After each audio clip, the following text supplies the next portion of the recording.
Unethical leadership and toxic culture can tear lives apart, whether it's at work or at home. But by building the right habits, you can build a culture that is safe, ethical, and productive. Hi, everyone. I'm your host, Bill Coffin, and this is the Ethicast.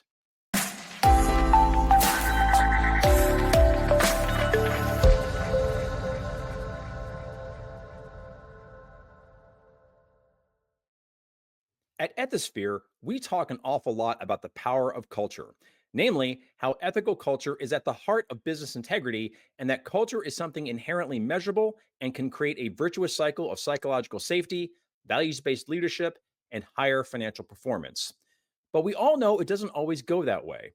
Every culture, no matter how well meaning, lives with certain pressures that, if not handled the right way, can foster poor decision making and foment unethical behavior. Once those patterns of misconduct take root, it becomes much more difficult to identify and address them than it would have been to prevent their occurrence proactively. It's at times like these when the courage to speak up and lead enterprise wide change becomes vital to the long term health of the organization. But that often requires outside help. Our guest for this episode is organizational culture expert Tobias Sturesson. After escaping a religious cult, Tobias spent years unlearning its toxic patterns. Now he helps organizations in high stakes industries build cultures that enable people to perform, thrive, and act with integrity when under pressure. As founder of Heart Management and author of the international bestseller You Can Culture, Tobias specializes in both crisis recovery after scandals or breakdowns and preventative culture development. His team helps leaders identify root causes undermining cultural health and build sustainable change through four core leadership habits. He's worked with multinational organizations across Europe, the US, and Asia, speaks at industry conferences, and hosts the leading transformational change podcast. Tobias, welcome to the Ethicast. I'm delighted to speak with you today. Thank you so much, Bill, and I'm super excited to be here with you. You have a very compelling personal story that explains your keen interest in the power of organizational culture. Would you mind sharing it? Yes, absolutely. So I grew up in a Christian community that over time really developed into this very toxic religious cult.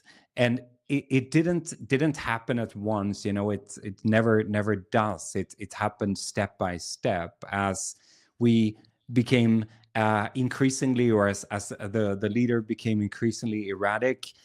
More and more people started to leave that community. We thought we had this great, amazing vision, but people started leaving, and the people who were still there became increasingly isolated. And the leader, the founder, he started to point out people who he saw as problematic in some way, and people that he started, and the rest of us really, to isolate and to demonize. And there were several people, and at one point it became my own mother. And as part of that process, I became involved in the psychological abuse of my own mom.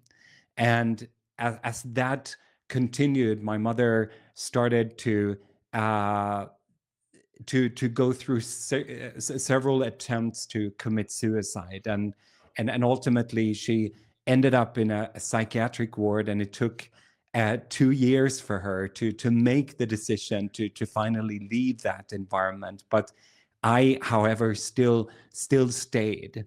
And some years later, there was this television program on national Swedish television where they told the story and uncovered the very toxic culture in this environment. And my mom was there in the program telling her story that really shone a light of things. But instead, even at that point of leaving the environment, I still stayed, and I became a part of a cover-up.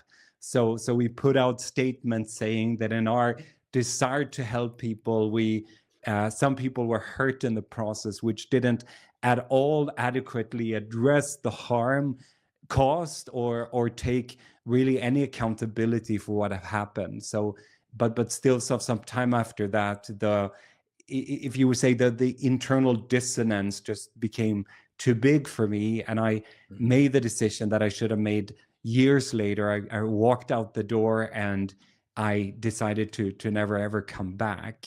And as a result of that experience, I've really, grappled with the questions of how could an organization that seemed to be driven by this noble mission turn into something so toxic, and how could I, who saw myself as an ethical and values driven leader, like I think most of us do, become complicit in psychological abuse. And of course, a part of the answer to that, and I take responsibility for my complicity, but what I also understand is, and I've come to understand, is the power of culture, the power of the context. And I think for so many people, we think we have this strong internal compass, but what happens when a strong magnet comes from the outside? And I think that's exactly how culture works, and it drives behavior. And even though, of course, few organizations end up where we ended up, we still see the consequences of a lack of cultural health in our organizations. And I'm sure our listeners have examples in their organizations or in prior workplaces where they've seen the consequences, whether that's a lack of trust or unethical behavior or people not speaking up about issues and so on. So that's really what taught me the importance of culture and cultural health. Many organizations approach culture as a top down exercise. And indeed, tone at the top and values based leadership is important to a strong culture of ethics. But a lot of organizations are rather large and have within them many levels of hierarchy. So, what recommendations do you have for ensuring that cultural leadership driven from the top reaches down through every layer of an organization without losing any of its potency? That's such a great question. And as you point out, I think so many times we put so much focus on, tone from the top, which is critical. But if we have a leadership team, saying speak up, we're listening, but we have a plant manager 2,000 kilometers away who say like, shut up, I'm tired of your complaining. It's not, people are not going to feel safe to share their challenges or dilemmas or risks that they are facing. So what I found is that when we think about cultural health, it's not a project. It's not something we do an initiative, once, or something that we can just train through. But it's really, culture is so much shaped by the signals that leaders send at every level, and where middle managers, line managers play incredibly important roles. So if we want to change those signals that signal what is encouraged here, what is rewarded here, what is not accepted here, we need to think about the things that our leaders habitually do, repeatedly do. And that really goes down to their habits. That goes down to what are the things that they are celebrating? What are the things that they're not accepting? What is the example that they set? So I think if we want to see a change in culture, we need to focus on changing behavior. And then again, that is not a that's not a project. It's not something we do by just have an annual event where we talk about our values. But if we can train our organization, if we can create rituals, for example, where we give opportunities for people to learn to have the difficult conversations around their dilemmas on a repeated basis, then we can start teach different ways of acting and thinking and develop different habits. And in my perception, it really starts with humility. In my perception, when I've worked with organizations going through change, and sometimes it's been organizations, that have gone through scandals and really difficult situations, it always needs to start with the willingness to look ourselves in the mirror and see that while we might have many things that are great, we also have these challenges that have led, or these issues within our culture and our organizational design that have led to these challenges and that have led to the response to these challenges that we need to address. And I think that one of the biggest dangers for organizations is that we end up in what I call the health illusion, just assuming, we have a great culture because we have good values. But the reality might not be that. And I think the same is true of leaders. We just assume, oh, but I have a good, inner compass. So what we instead need to do is instead of stating on our website and saying these are our values and they permeate all behavior and drive all decisions at this company, we need to realize that that's not true anywhere. Instead, we need to be very intentional about striving to live out those values, but also inviting all the information that can help us see where we're veering off course. And that's where I think that humility is so incredibly important.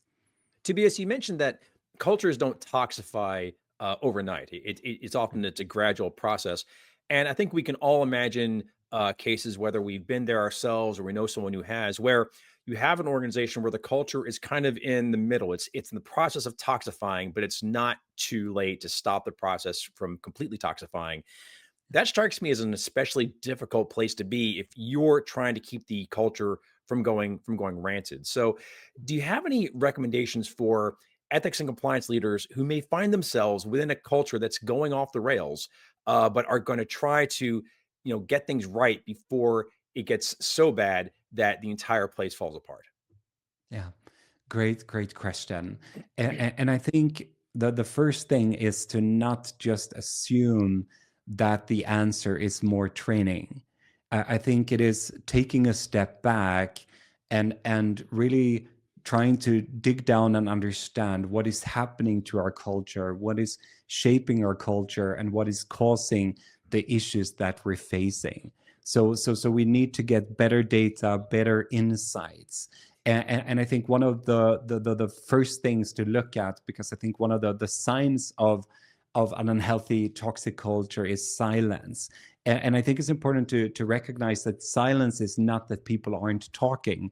It just means that there are certain really important things that are not being said. So what is not being said?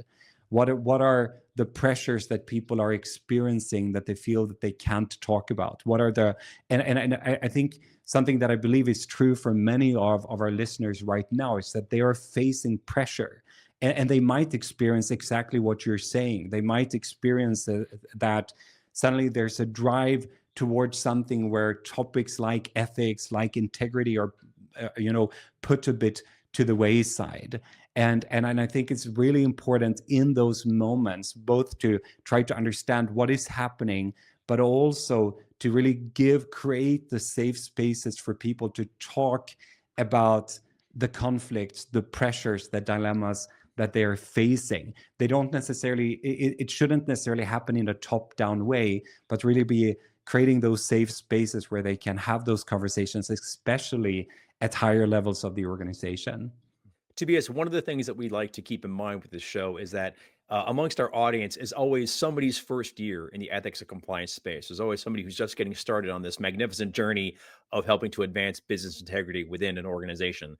For those professionals to whom this world of organizational culture might be a new concept, what is something you recommend for them to really focus on as they begin to understand just the power and the awesome responsibility of building, maintaining, and advancing a true culture of ethics? Great question. And I think that the first thing that you need to do is really get curious. I think for so many people, we don't really have a good understanding of what culture is, how it works, how it's shaped. So I think that's an important starting point to really wanting to understand culture and understand that culture is dynamic, understand that culture might look very different in different parts of your organization.